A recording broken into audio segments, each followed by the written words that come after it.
Hi, it's Steffi, and I just want to let you know I wasn't going to post this video. I only got partway through it and saw that I was out of focus once or twice, or out of frame I should say. The lighting, I knew the lighting could be a possibility.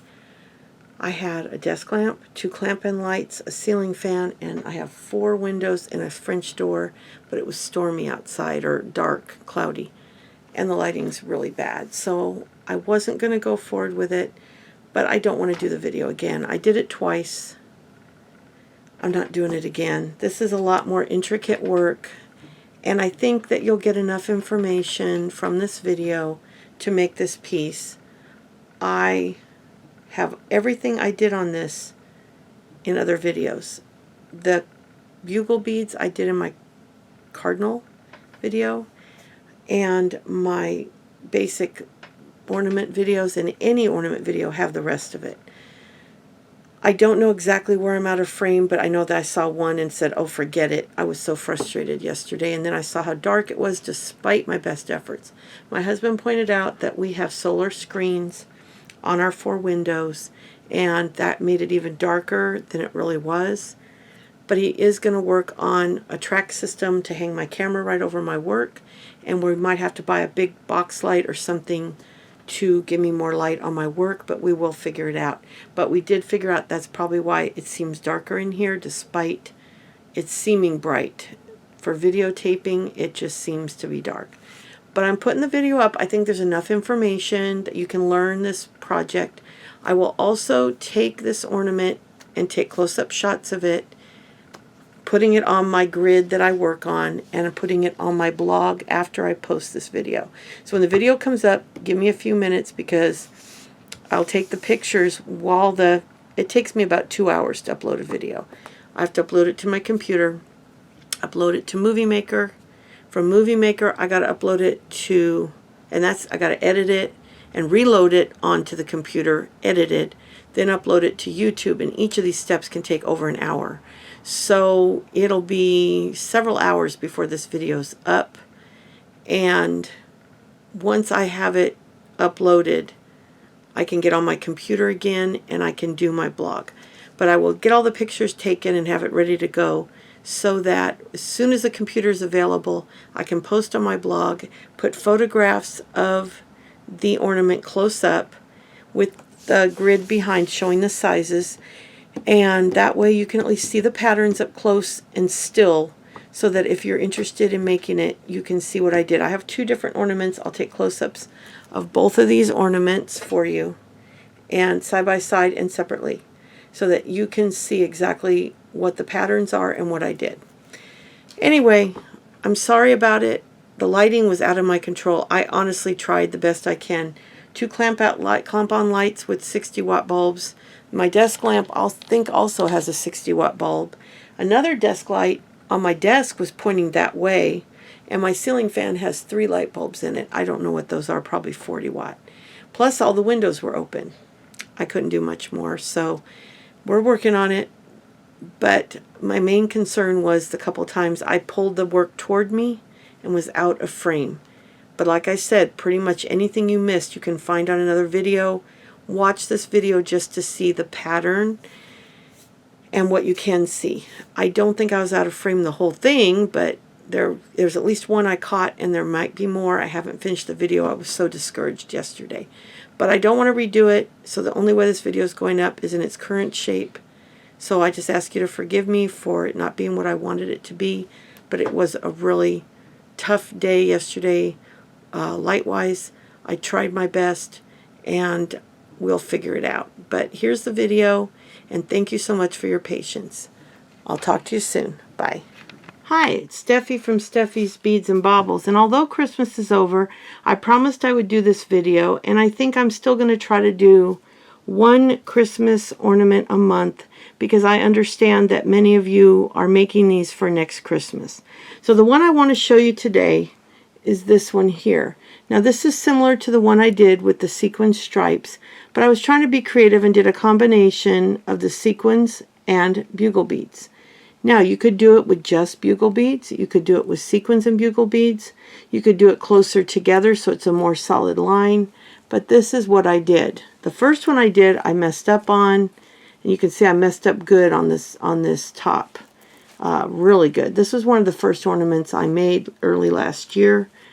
So I'm going to show you the basics. Now I'm not going to do the whole ornament. I'm going to show you the first row. I'll show you how to do this, and then I'll show you how to do the first row, and then I'll show you how to stitch it together. I just want to show you the basics on how to create this. I cannot tell you exacts because it depends on the ornament. Now, I have an ornament cookie cutter that my grandfather made probably close to 100 years ago. I use that, but if you don't have that, you can buy any cookie cutter that looks like an ornament, or you can buy a round biscuit cutter and then stamp it onto a piece of paper, because I take a ink stamp like you would use with stamping pads, and I stamp the cookie cutter onto, I get it wet on the ink pad and stamp it. And I have a video down below, early in my videos, about cutting without a die cutter. That's what that's about. Then you just draw the top on for yourself, and then you cut it out. And you won't see it. If you're worried about seeing it, you can turn it to the back. But if you draw it with pencil, and if you want, you don't have to put ink on this section. You can stamp it so that you leave this part ink free if you don't want a line. But there are a million cookie cutters, and I buy most of my cookie cutters, I'll be honest with you, on Amazon, but I do buy a few on eBay as well. And there's a lot of ornament cookie cutters. This one, let me give you a measurement on it. Like I said, this was made out of an aluminum tin can, probably close to 100 years ago by my grandfather. This one, that is the width, and then from the top to the bottom, that is the length. I don't know how to do a template on my blog. I wish I did. I know Happy Bird is able to do that. I don't know how to do that. All I can tell you is, even a glass, if you have a drinking glass, you can trace it around with pencil or a pen. And if you use a washable marker, it comes right off. And then draw your top on it. You just leave a little section of it. It's real easy. This is one of the easiest ornaments to draw yourself. But I start with 2 pieces of felt, because I'm going to put one on the front and one on the back. And so you can do it in any color. I've got green and red here. I'm going to do the opposite of this one, or about the same, I think. Green on the front, red on the back. But I might do the opposite to show you the difference. But the background will be the color that you use in front. Now, most of my ornaments you do not see. I happen to have a pin I made years ago. You don't see the felt in this. So it doesn't matter what color the felt is, because you really will never see it. I used a dark green. I always use a complementary felt. Here's another Christmas tree pin I made. You never see the felt underneath. So this one I did use a turquoise or bluish felt. So this is a real creative outlet. If you want to put white behind, you can. Felt is one of the cheapest materials. That's why I love working with it. And for this one, I used a 5mm sequin, cupped. Now these are called lightly cupped or slightly cupped sequins because they have a little cup to them. So when it's sitting flat, you can see it doesn't sit flat on the table. It's kind of like this. And I used red and green for this one, and then red and green bugle beads. Bugle beads are kind of like sea beads, but they're long and skinny. Let me see if I can get one in my hand and show it to you. Hold on. They're longer and skinny, and these will come all the way up to 1 inch or 2 in length. These are the little ones. I think maybe 4 of them make 1 inch. And I have red and I have green. And I bought these many years ago in hanks. You can buy them in tubes as well at many places. And then I have a silver sequin also in a 5mm. 5mm is my favorite to use on ornaments. I will use 6mm at times, but I really prefer, I've got other beads mixed in on my tray here, so just ignore those. Like this is a big 8, and sometimes I will use these in specific ornaments for accents. But my favorite size bead to, or sequin to use is a 5mm sequin. And then for my seed beads, I also used a green and a red in an 11-0. Now let me see if I can find you. This is from Hobby Lobby, and I'll show you where it says 11-0. See, 11-0 seed bead. These run $3. Let me see if I got the price on here. $2.99. But I never paid $2.99. These are on sale every month for at least a week or two for 50% off. So when they're 50% off, I'll buy several of them. And but you want to buy your Christmas colors earlier in the year because these will go fast. Now, you can also buy at Hobby Lobby for a lot cheaper. You can see the difference in size. These big ones, these are $3.99, so on sale they're $2. And they're always on sale at the same time. These are a slightly different size, and they're not as uniform as these, which are fine. The only time you want them pretty uniform is on the edge. You want that to look nice. But when you're putting them on the sequin, it really doesn't matter. So if you want to buy these for the edge and these for the actual fronts, you can do that. I also will sometimes buy from online sellers. One of my favorite greens to use is this Silverline Green Grass. I buy this at Lima Beads. In fact, I just got an order from them recently, and I got 4 tubes, and they were, I believe, $1.95 each. They're not cheap, but these are a gorgeous color, and they're just a luxury I allow myself for some of my green things I like to make. But normally I use these and these. I have also bought them in bulk before, but most of the ones I have are from these are the same here. I bought these at Hobby Lobby in these big bags. They cleared these out right before they came out with the new ones. These were actually better quality than these, but I think that's why they came out with the little tubes. So felt beading thread is the other item you need. I have lots of beading thread in every color. It's hard to find in craft stores anymore. You pretty much have to find it online. Now, since I do so much, I buy these big tubes. These are 3-ounce tubes or spools that you can get online. I've got them in about 5 or 6 colors, green and red, and a couple blues, and I think an off-white, a white, and a black. And I usually buy a D, but I do have a couple other sizes. But I also use the smaller spools.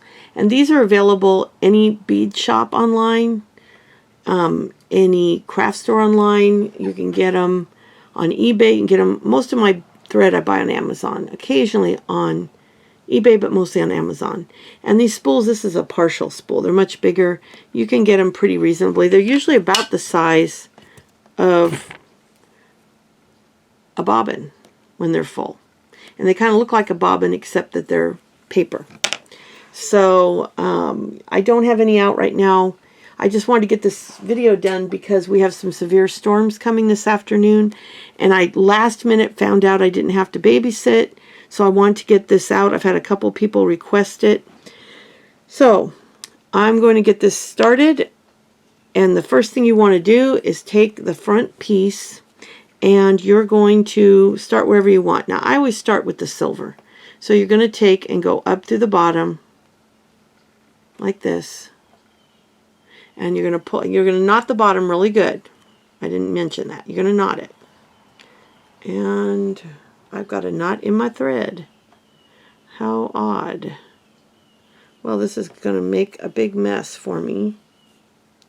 I don't know what I did. But this happens all the time in beading. So you just have to either figure out how to get the knot out, or in this case, I'm just going to start over. I'll be right back. I did want to make you wait around while I threaded the needle because it takes a few minutes. But anyway, once you have a good knot in the bottom of your thread, you're going to pick where you're going to start, and you're going to go up through the bottom, and you're going to pull the thread through so you're not secure. Don't worry about the tail right now. Then I leave a little bit of space Doesn't matter how much. But go back in through the back.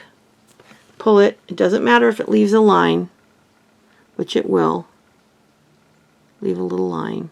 It's very dark in this room. I have literally 1, 2, 3 lights around the table and one overhead and one on my desk shooting this way.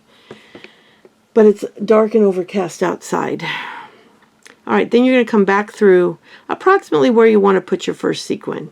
Then you're going to pick up one of those, silver sequins. And I turn them upside down. I pick them up from the back, and I'll tell you why. If this is your first video, you won't know, but if you've watched a bunch of my other ornaments, you will. You're going to pick it up from the back, because then when you pick it up, it'll flip it over to the right way. Then you're going to pick up one, I use silver lined clear, but you could just use a clear. And you're going to pull it down on top of the felt, like that, so that the cup is up. If for some reason your cup is facing down, take it off, which you just pull it down it's real easy. You just turn your needle like this and just pull it right down over the end of the thread in the needle. Then if it's not in the perfect place you want it, you just take your needle, scoot it over, and go back through just the sequin. The seed bead holds it on for you. Then you're going to go up next to that one again. Gotta go, there we go. And you're going to add another one, and you're going to do this till you've done the whole. I'm having trouble seeing what I'm doing here. Okay. Oops. My scissors got in the way. Then you're going to put the next sequin on, and what I do, and I cover this in my basic sequin ornament, is I just take and I go into the hole of the sequins and pull it kind of up to the side of the sequin I just did and go back through. Again, that seed bead holds it on. Then I'm going to go back through again and pull another sequin. I always double check that it's the right direction. And by the way, I use these beading mats on my tray. I tried everything. I've tried using felt. Felt, your needle catches on it. Things stick to it. Felt is not a very good product to work on. And then you're going to, again, pull it close to the other one. And pull it tight. And then I've got room for one last sequin.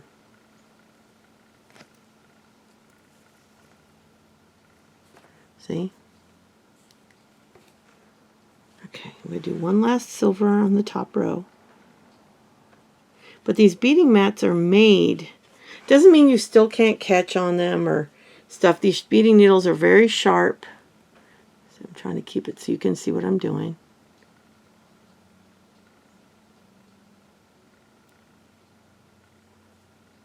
Hold on. If you can't tuck it under, just go over the top. It really doesn't matter as long as it's close. And there's your top row. Then I'm going to come underneath. And when you do the next row, you're going to be doing two things. You're going to be tucking it as close to the one next to it as you did up there, but you're also going to be tucking it as close to the upper row as you can as well. So not only are you going to tuck it sideways, you're going to kind of, the first one you're going to take your thumb and your finger and the needle, kind of all efforts here to get that first one done. And tuck it up as tight as you can into that one above. There. Now don't worry if they don't look perfect, okay? Because remember, you're going to be doing an edging around the edge, which will kind of hide any imperfections and will push everybody kind of where they need to be, and at the end it'll look fine. So don't worry. And I'm going to do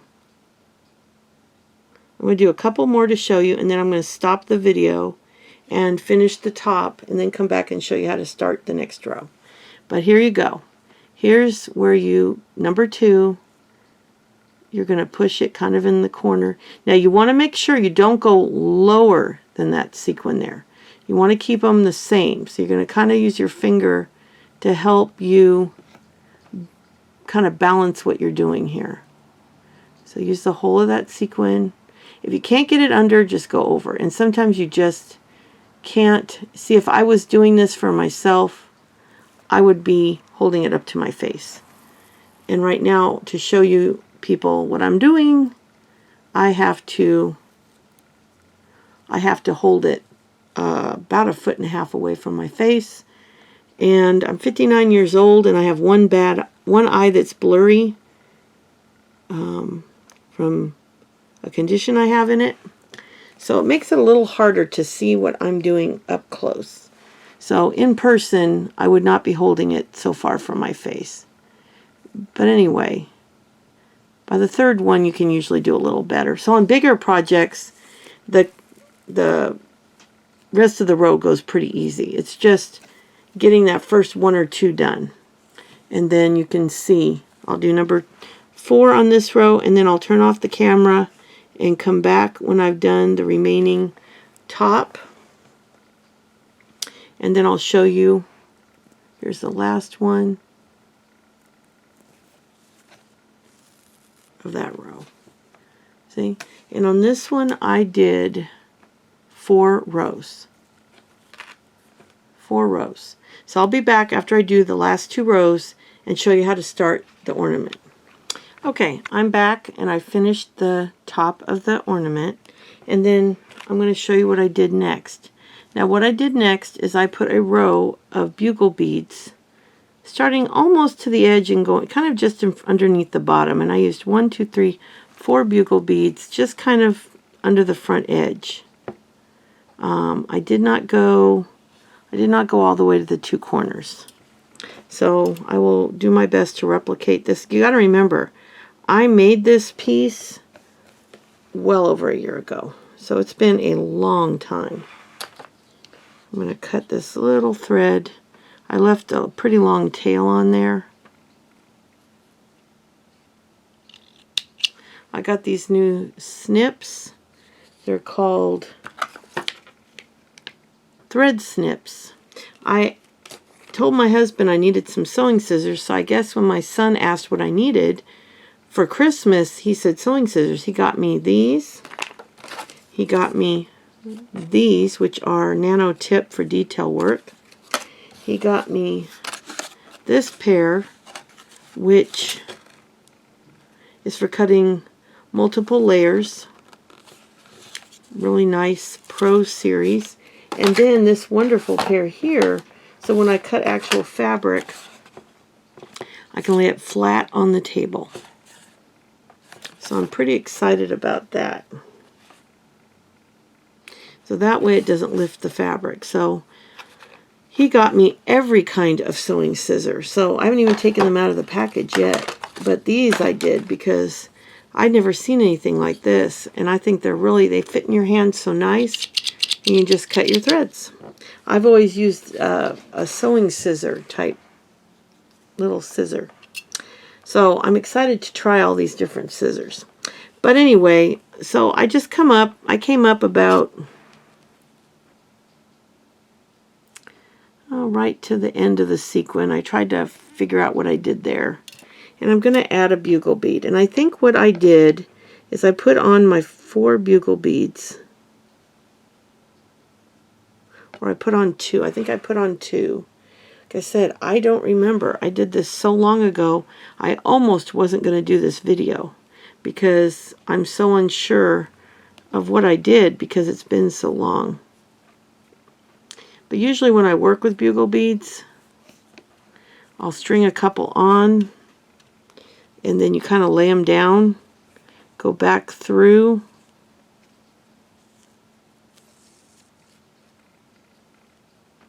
and then I come up through the middle between them and go through the second one. Is usually how I work with bugle beads. And then after you've done that with the first 2, then you can add one at a time doing the same thing. You just add the bugle bead, and when you add it, you go down right where it's come through. Now see, these aren't lining up, but I will fix it. See, they're not lining up real good. Now here, 3 of them seem to be doing the job, but like I said, this one's narrower. You can see the top of that one, I don't know. These are handcrafted, so you can't always do exactly what you did the last time. But being that it seems narrower, I'm only going to do the 3. So it doesn't look like it's holding very well there. So what I'm going to do is come back up and go back through the second and third.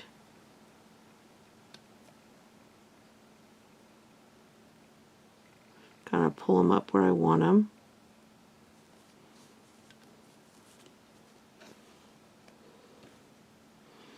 And then just kind of pull it tight. I'm going to go back down to the bottom and come back up next to it. And I'm going to go back through all 3 of the bugle beads. And then decide whether I'm going to add that 4th one. And I think I will. So I will go ahead and add that 4th one. But now that I've tightened it, it's a little bit easier. Then you're going to push it in and go down where it came out. There. Like I said, this is not one where it has to cover the fabric. You can show the fabric through it. Now once I'm done with that, then I started doing a row of sequins. So I'm going to do 1 row of red sequins under that bugle bead. And again, like I did the silver, I'm going to take a red sequin and put it so that it faces up, and take a red seed bead, and I'm going to pull them down, and I'm going to kind of follow that bugle bead around. So I'm going to take it around the bugle bead. Still trying to keep them as close together as I normally would. This is one thing I am doing, is tucking them into each other like I normally do.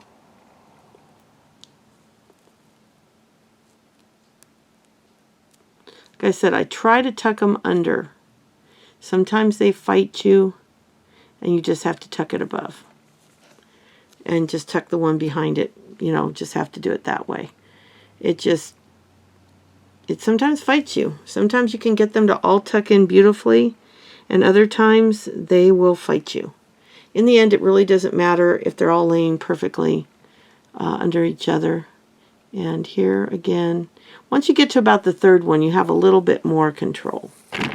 Oops, sorry. So you can see. And there's no set way to do this. This is just me showing you how I did this particular ornament. But you can do it any way you want. You don't have to put the row of bugle beads underneath the silver if you don't want to. You could simply just start with your sequins, or start with your bugle beads going up and down. This is just what I did to make this ornament. So I'm just showing you what I did. But, you know, I've got a couple people that have made ornaments. One friend in particular. She is doing amazing stuff. You know who you are. And I told her, wow,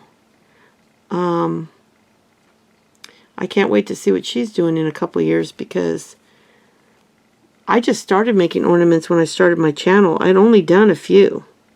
I'd done a bunch of candy canes, a few of the Christmas trees, but really not much else.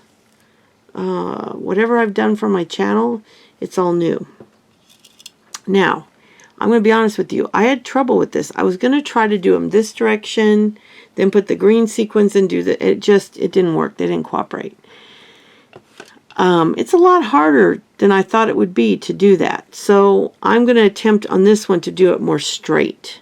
I don't like how that looks. It looks kind of funky. Of course, once it's on the tree, who cares? But I didn't come out. It didn't even, this one I did them straight, and I'm pretty much going to copy that. I like that better, how they look straight. So we're going to do that instead because I think that looks a lot better than the ones that I tried to do in a design. Like I said, I'm learning, I'm growing, so this one, in fact, I didn't put the line of sequins or seed bead or bugle beads along here. I just put the bugle beads, but I messed up. I shouldn't have done this last row. So what we're going to do is wherever we came out, we'll just go in right under that seed bead, and we will just, now see, I didn't like how far away I am there, so I'm going to go back through. Now you could pull the whole thread out, but I don't feel like doing that. I don't want to make you watch me re-knot it. Okay, and then you're going to pick the color you want to do. Now, on this one, I will do the color. I did whatever color sequin I did the bugle bead. The other one I did kind of different. And this, you're just going to have to get to where you gauge how long it is, and then you put your first one on. And then I'm just going to be wasting a little thread because I'm going to go right back up to the top. And that one's kind of sideways, so we'll see how that turns out. And again, like I said, I am starting from square here. I did these 2 ornaments. I'm going to try to tuck it real close up under the sequin. I think that'll look better if I come out under. I didn't like how it came out the last time. And then I'm going to put another one. And guess what? I didn't pick one up.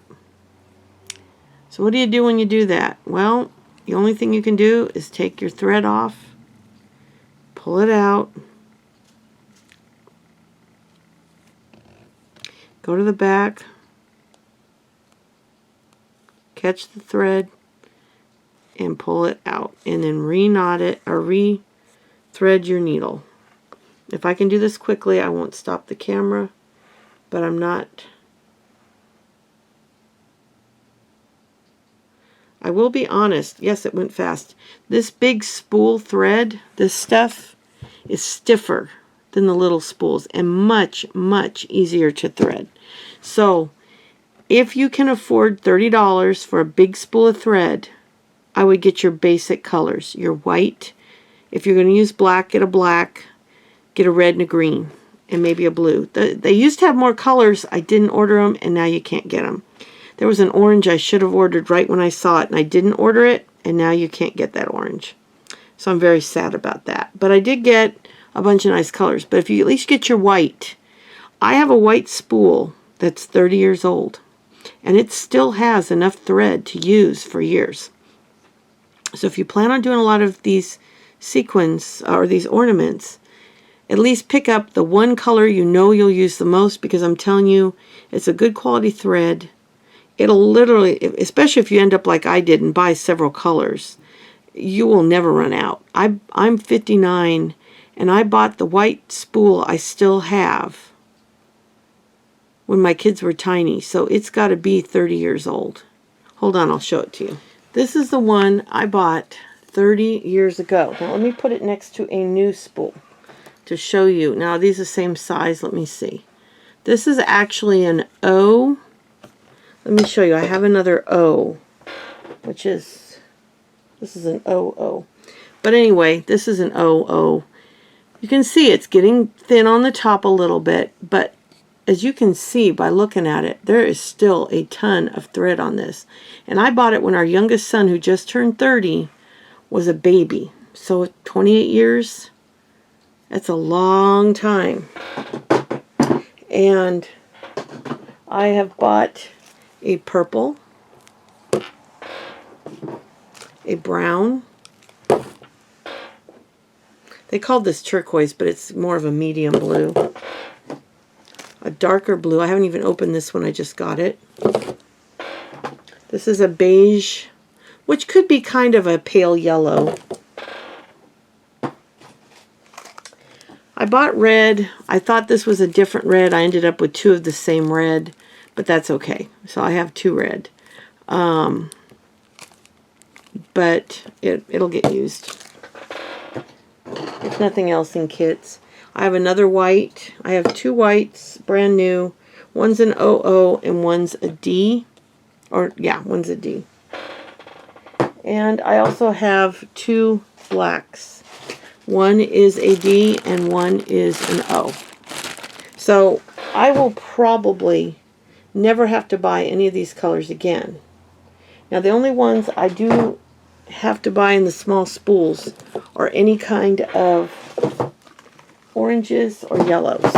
But unfortunately, the ones that sell the orange and yellows, you have to buy a set. So I'll probably still buy my little spools from time to time to get the sets, but buying a good thread is a good investment if you're planning on doing a lot of these ornaments, because I really like the quality of this thread. As far as putting it on the beading needle, it's very stiff. You can get it right through the needle. And some of the threads, it takes me quite a while. They're like almost a fluffier texture. Okay. So now we're going to actually put a bead on. And see how I kind of turned it. And then I'm just going to, wherever, you can do it between the sequins. Let me look at what I did on here. Yeah, I did it kind of between the sequins. But it really doesn't matter. You can come up underneath. I think it's better if the thread comes up slightly underneath each sequin, because then when you string it, it's going to be closer to the sequin. And you'll be able to gauge it pretty easily. And you're just going to go along, come up under each sequin, or however you want to do it. Now you might be able to put them in a design. Just because I can't do it doesn't mean you can't do it. I'm telling you, I'm nothing special. This is just something I find fun and enjoy, and I just have a good time with it. I will be honest with you, I can be a bit of a perfectionist, but I'm not allowing myself to do that on these because you won't have fun. So just have fun. Do not be a perfectionist, because it's handwork. Now I read something once, I don't know if it's true, but I've read it more than once, that when American Indians would create some beadwork, they would always leave one, now see I did a little mistake there, they'd always leave one wrong color bead in their project that was able to be seen, because they wanted to show that they were not perfect, that only God, or I'm not exactly sure what they called God, but sorry only about God that. Is my perfect. SD card was full, so I had to put a new card in it. Anyway, they would leave one mistake just to prove that they were not perfect. Now, like I said, I'm not sure if that's true. If somebody knows more about Indian lore than I do, you might be able to fill me in, but I've read it more than once. But the point of my story is we're not perfect. And yes, you can do a perfect piece if you want to drive yourself crazy. But that's never my intent. I want to have fun with it. Now see, this is not, seeing how awful that looks? It's not coming out straight. But you know what? I'm going to leave it, because the whole point is to have fun. And you know what? When it's on the tree and all the rows are done, who cares? Now, I should have put the only, okay, I'm going to tear it out for one reason only. I did not put the spacing right. And that's the only reason I'm going to switch this out. I should have spaced it a little better. So let me respace those last couple pieces. But that's the beauty of this type of work, is If you catch something, you can fix it pretty quick. See how quickly that threads? Some threads I cannot thread.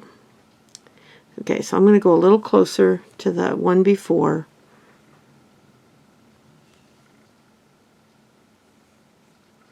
And then again, I'm just coming up right under the edge of the sequin so that when I string on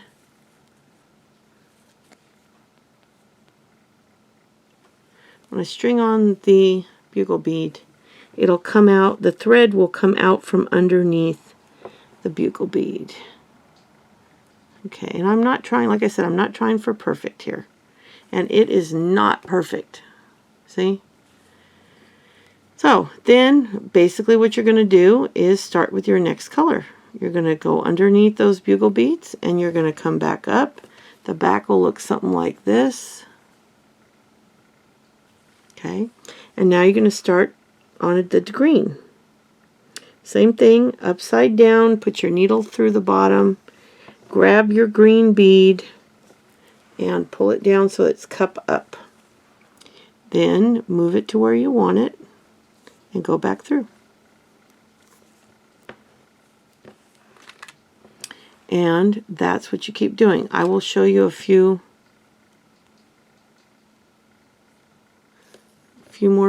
more stitches, but basically this is what you're going to keep doing all the way down. Again, push it up close and pull it. Okay.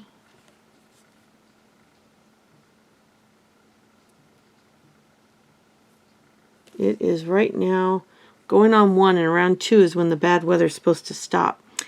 So even though my intent is to upload this today, Friday, because I did not expect to not babysit, but our daughter had her appointment today, and they verified it's a baby boy, and her due date is June 3rd, which is one day before my birthday, which that has never happened before. I have a grandson born in June, but he was born at the end.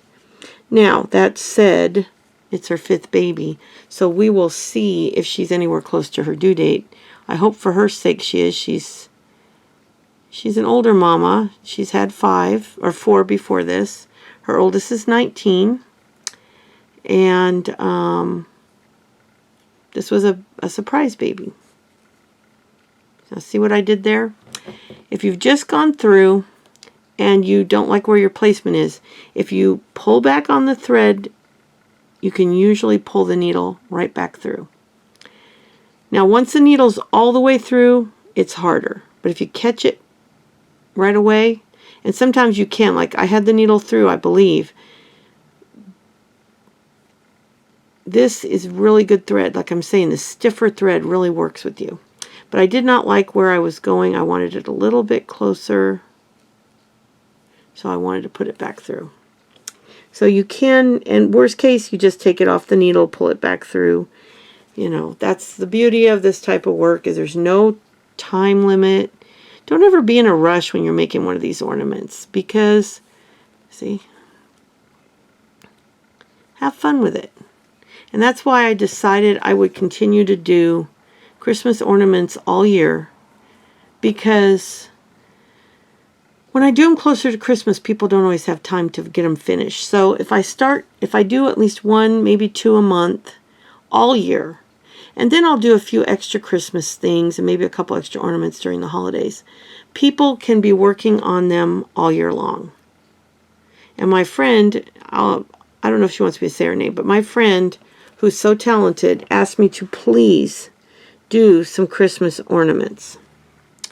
So she can comment below if she doesn't mind being known, but she knows who she is.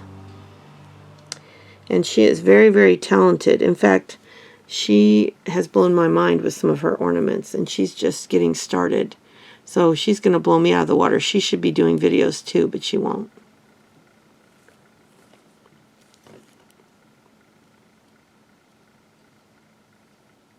She sent me a box of really pretty sequins. I think I showed you what she sent me, but I can't wait to work with them. You're just going to kind of curve them around as you go. Just go by instinct. Like I said, there's no right or wrong. I tell you that in every video. You just kind of, if they're not perfectly lined up, you know what? Who cares? Now, if you want them perfectly lined up, my advice to you would be take a pencil and draw a line, or a washable marker, whatever. Just something you can make a light line with and go across with the marker or the pen or the pencil. You can actually draw on felt with a pencil. Let me get a pencil and show you. Let me get a piece that you can see on. It's not ideal, but you can draw on it, and it's very light. You see where I drew on there? So you could take and draw a line across the ornament like that and follow that line. Like I said, again, if I was doing this just for myself, it would be a little bit better work because it would be right up under my eyes instead of quite a bit away from my eyes. But I won't tear it out. I'll finish it just the way it is. Because if you put this on your tree, no one's ever going to see the imperfections. If you give it as a gift to someone you love, they're going to appreciate all the hard work. They're not going to notice every imperfection, and if they do, that's on them, not on you.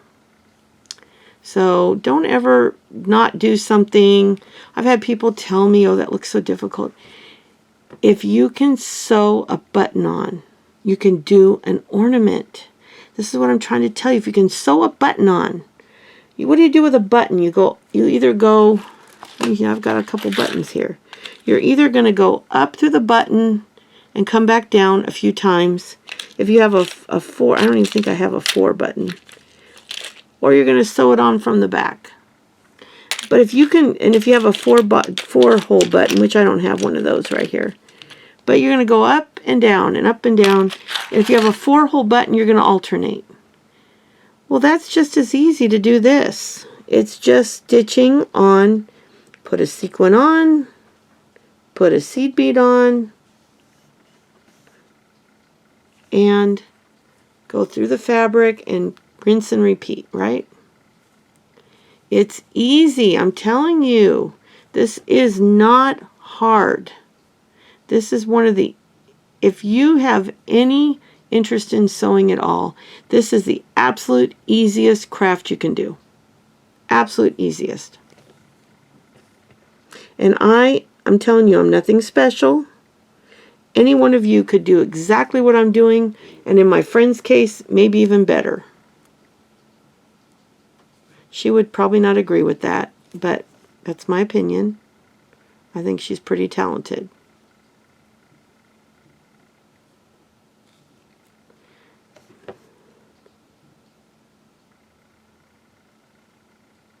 Like I said, if she wants to comment below and says it's okay to say her name, then I will. But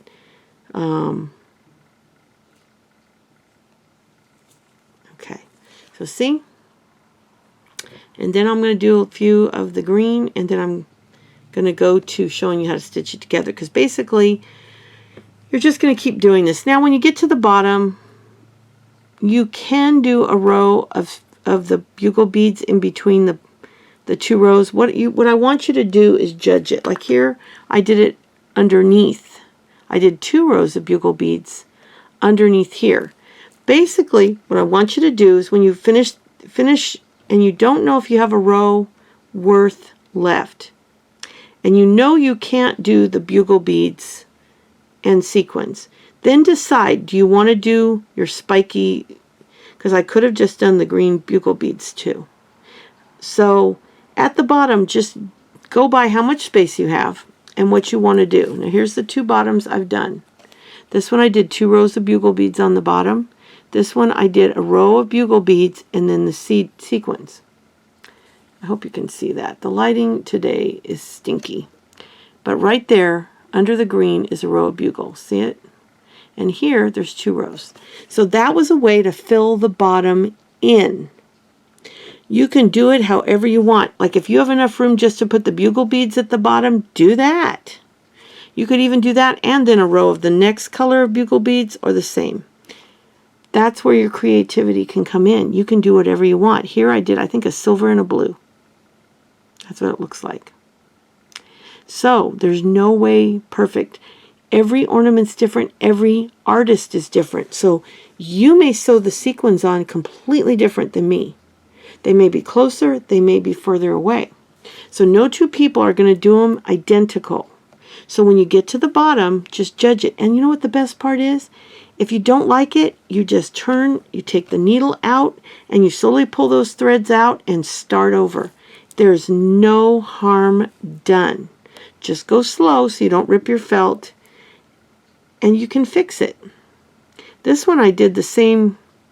I did like red at the bottom, a bunch of silver. See, there's no rhyme or reason. You can. This one's more traditional colors, and I alternated. But that's what I try to tell you guys in every video. Just have fun. Don't sweat about it. Don't stress over it. Just have fun. Okay, now see, I don't like how I didn't come out close enough under the. Okay, I'm going to come out right under the sequin there. Okay, and I'm going to put a green one on. And I bought both of these green hanks at the same time from a little store we used to have in town called Bead Barn. It's long gone. She was kind of pricey, but she did have these couple hanks, and I think I only paid like $4 each for them. They were pretty reasonable. And see, I'm just going to do the same thing all the way around. Okay? Now, what I want to show you next, because a lot of people don't want to go back and watch another video, is once you're done, completely done, let's pretend this is all done. You got to figure out what color edge you want to put on. These are both red. But when I did my trees that I had just showed you, this one I also did in red. Boy, red's my popular. This one, though, I did in black. See? Pick out if you want to do red, if you want to do green. Now, I think I'm going to do a green just to make it look a little different. And this I will tear out because I want to finish this ornament. But when you're done, you're all done, you're starting the edging, what you're going to do is you're going to, if you have thread to use like this and can just come out. If not, just come in through the back, like I'll show you as if I wasn't doing it this way. Put a knot, come through the back of the fabric, okay? And then you're going to, well, see, that didn't come out right. Okay, hold on. I messed up.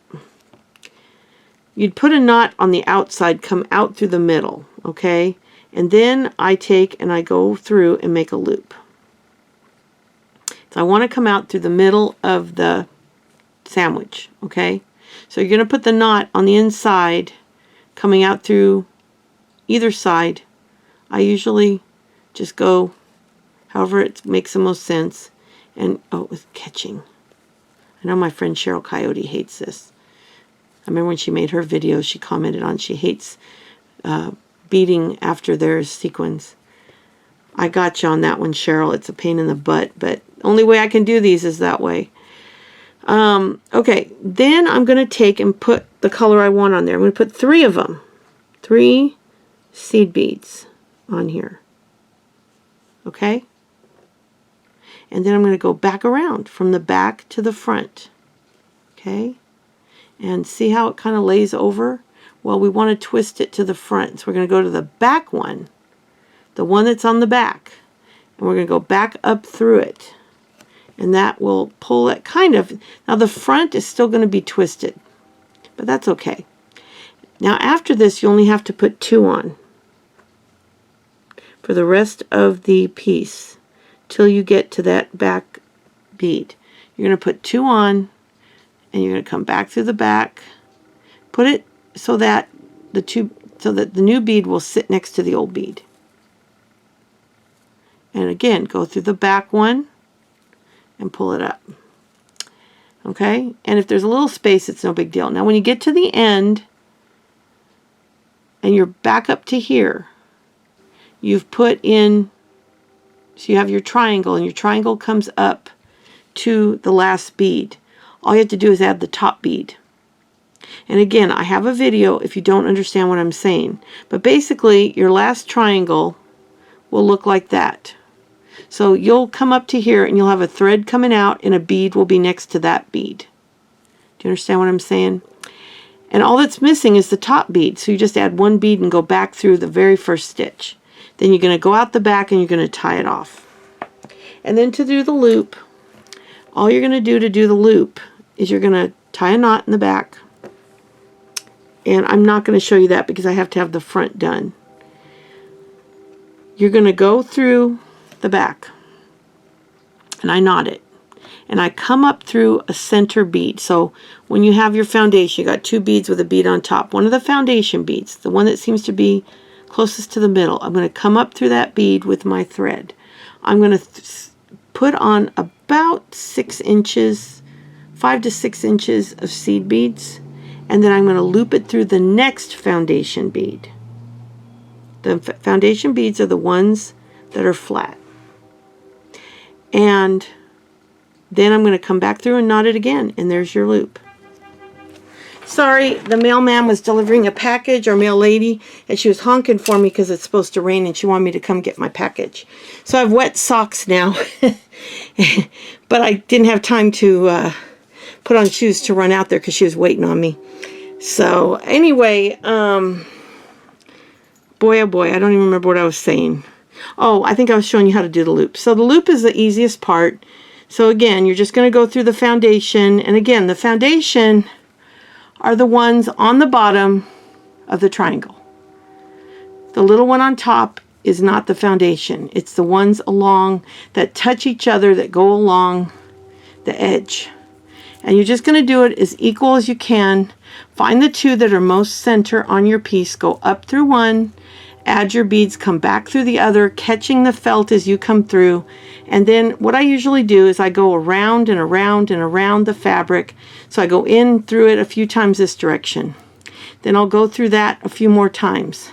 Maybe I'll tie a knot, but it's not necessary. And I always tell you also, if you want to put a dot of glue, you can. I never have. I've never had one come undone, but it's totally up to you. But anyway, that is how you make this ornament. It's a very basic tutorial. I just wanted to give you the main directions on how to do it because it's a little bit different than my normal ornament. So if you have any questions, put them in the bottom. But I didn't want to make this any longer than I had to, so I hope that I got the basics across to you. And you can figure out how to do this on your own. I will tear this out and get this finished for my Christmas next year. But once you get the edging done, and the other thing I do too, is when I start my edging, I usually start, for me, I usually start on the silver. And I do the whole silver. And then what you do is you switch it over. Like as you go, when you get close, like you might have a red there. Then you add a silver top one, and then, because you're adding 2 every time, you just add 2 silver. Sometimes you'll just add 1 silver if you're close enough. So just figure out where the silver has to start, and then do your silver, or vice versa. If you do your silver, figure out where the red has to start, and then add on your red. And it's all you do. I've even done striped candy canes where I've changed it every stripe. It's really, and that was when I was just starting this, so it's not hard. It's extremely easy to do. Switching them out, you can practice on another edge if you want. Take a piece of felt, like take a scrap like this, and just do an edging on it, and just practice going back and forth between colors until you get comfortable with it. You can just cut them apart, and the beads will come off, and all you've wasted is a little bit of thread, but that's never a waste of time because you're learning. So, I hope this helped you. I hope you enjoyed this. I'm excited to get back to making videos for you again. I had so much I wanted to do over the holidays, but I will be just totally honest with you guys. Last year kind of kicked me in the backside.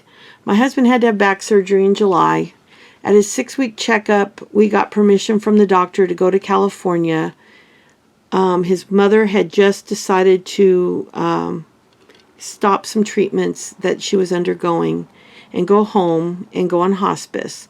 And we got permission from the doctor for him to go home, with the understanding that, you know, he'd put in for his disability, or not disability, his physical therapy, so he could come back and do that. And after a few weeks, we hadn't gotten any information about the physical therapy. Found out that the doctor who had done his surgery, since he was moving to another state, had forgotten to put in for it. So we stayed and took care of my mother-in-law for 4 weeks. He flew home for a week to get to another doctor, and then it was still a few weeks till they could start his physical therapy. He flew back just in time to see his mom before she passed. We had to stay another 2 weeks before we could have the funeral. Came back and had to get back into life again, you know, and it was hard. It was an emotional roller coaster. It was hard being away from home for almost 2 months. And then he went back to work and I started babysitting again, and I just never could really get my mojo back. I won't lie to you. My studio had blown up. We brought home a few craft. I brought home a couple boxes of stuff, but not really that much. But I had so much stuff from before I had not gotten put away. And things just got crazy, and then the holidays hit, and I just couldn't get my footing. But we're starting a fresh year, and we do have some more things we have to take care of this year, but for the most part, life will be back to normal. My husband's actually going on a better schedule. Will be babysitting through the birth of my grandson, who's due on June 3rd. When Mama decides to stop working is when I will be home. I will be done. But until then, I will have every afternoon to come in here and work.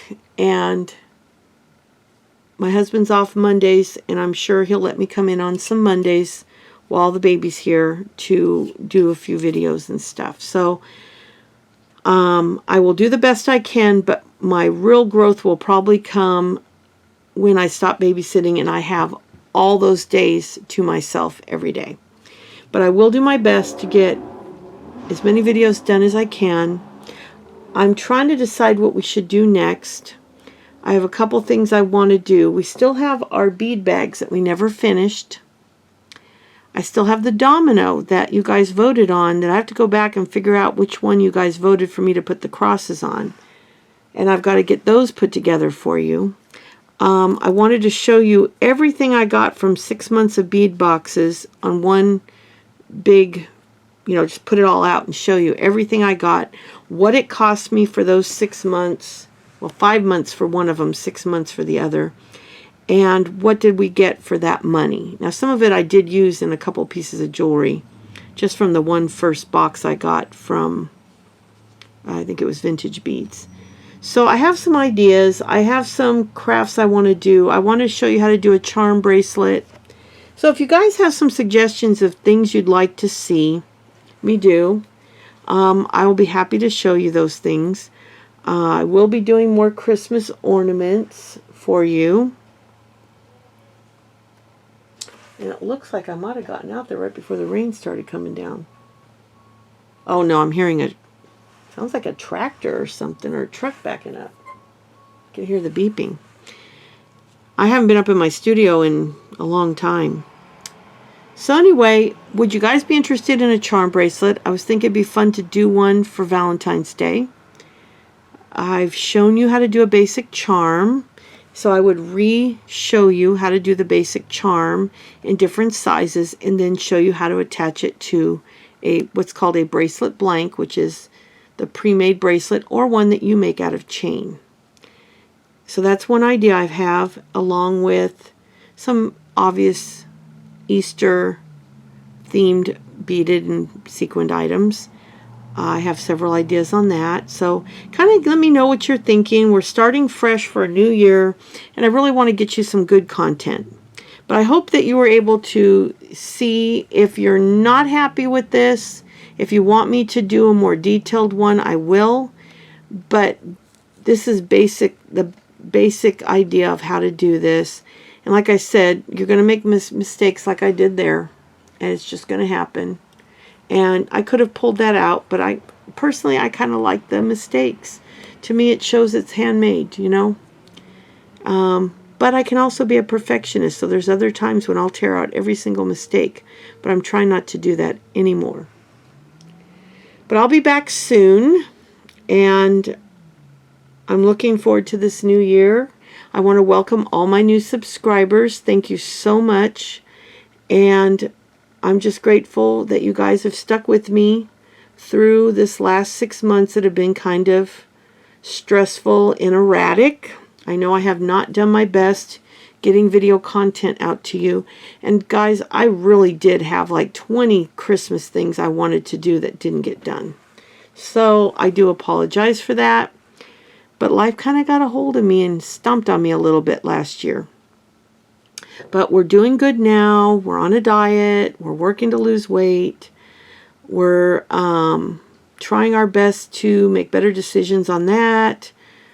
We're going to use his new schedule to accomplish some goals around our property. And just have a good year, you know. Just have a really good year. One thing I wanted to throw out to you, too, that you could do on this ornament that I didn't do.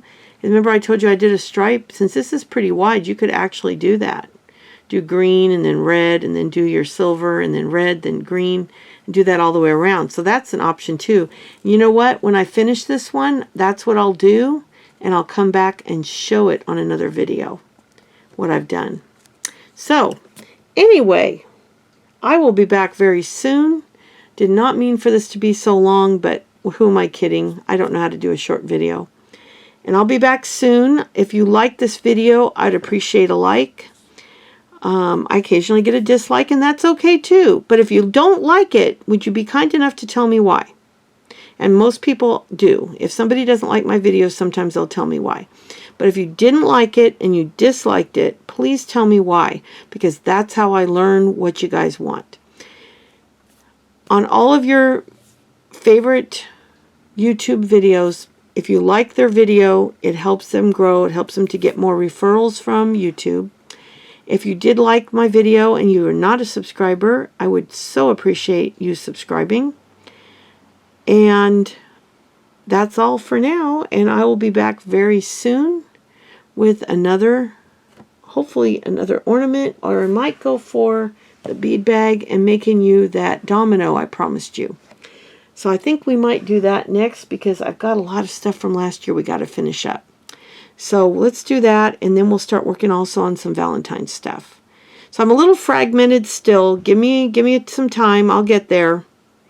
But I thank you again, and I'll be back soon. Bye.